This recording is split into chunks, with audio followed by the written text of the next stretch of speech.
Hello friends. So it feels like a little while since I've sat down and done one of these videos. I know that I shared just last week my Snowdonia vlog, but to actually just sit down and chat with you about recovery stuff, it feels like a little while. And I'm excited to say that now, having finished my postgraduate diploma, I have on the horizon more time to be able to do just this, to sit down, to share with you insights, to talk about things I've been thinking about relating to recovery, and also to put a little bit more effort into the slightly more time consuming videos, the content that I'd love to be starting to do more of.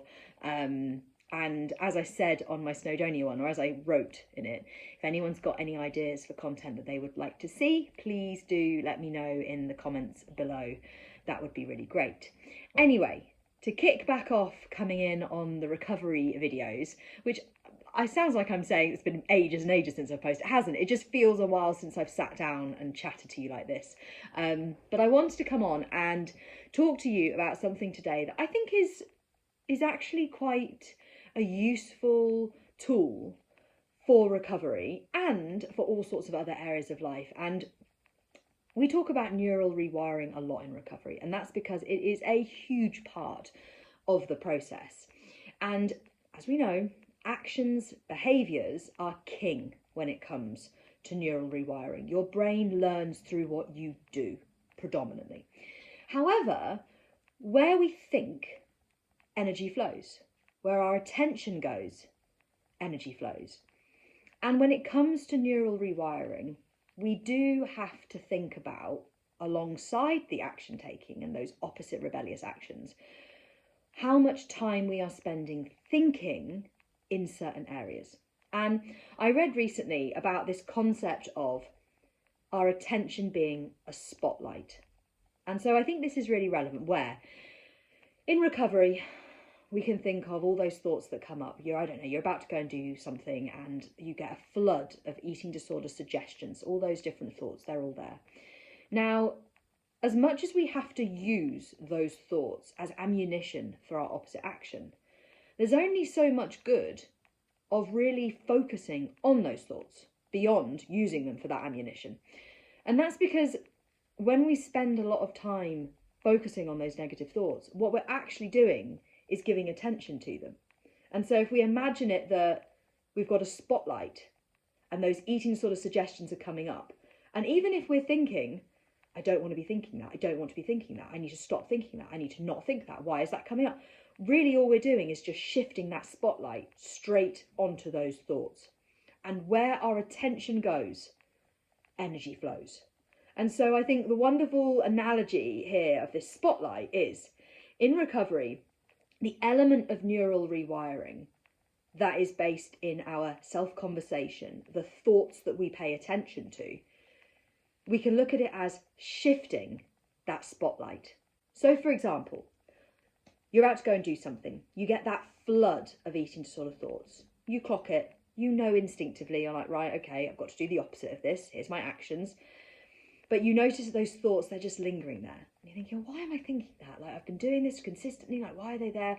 No, stop it, brain. No, this isn't. And you almost try and sort of sit down with your eating disorder and try and reason it out of what it's suggesting. Like, no, actually, this isn't scary for all these reasons. The problem with that is you are never, ever, ever going to be able to come out of a conversation with your eating disorder in anything other than more of a tangle or a disordered conclusion.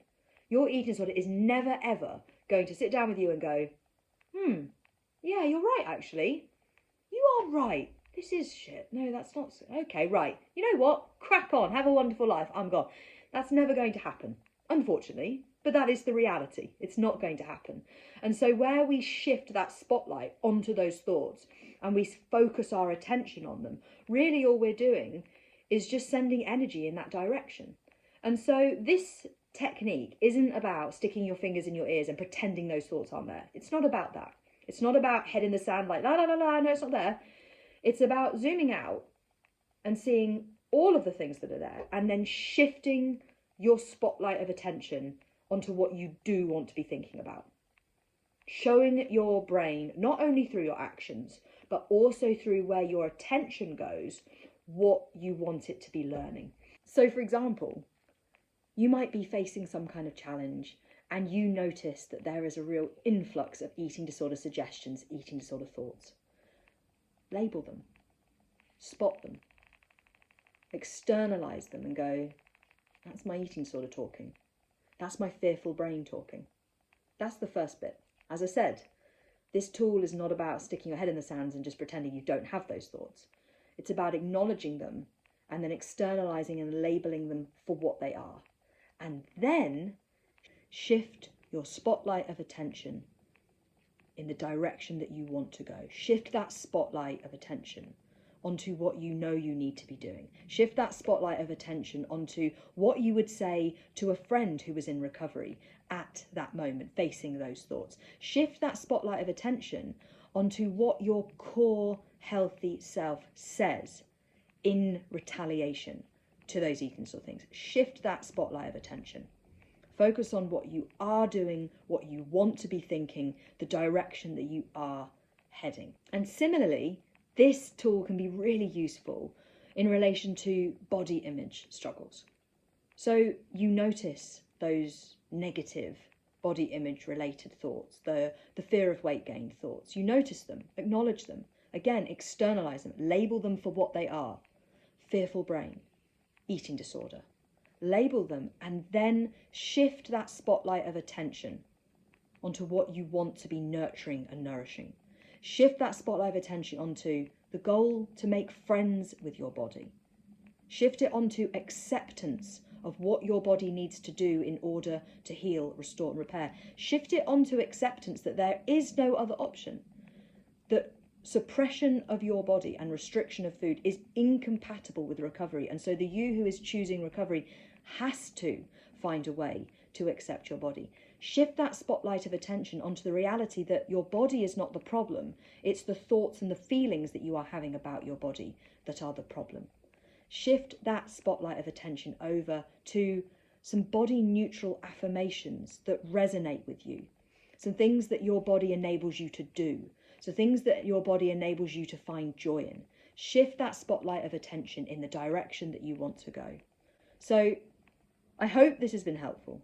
This is a tool which has so many different opportunities for application. It's something that is incredibly useful in recovery, but also is a handy tool outside of recovery, beyond recovery, in all sorts of areas, because where our attention goes, energy flows. And whilst we may not be able to, in the now, control what thoughts come up or what feelings come up, we absolutely have control over the actions that we take and what we choose to focus on, where our attention goes.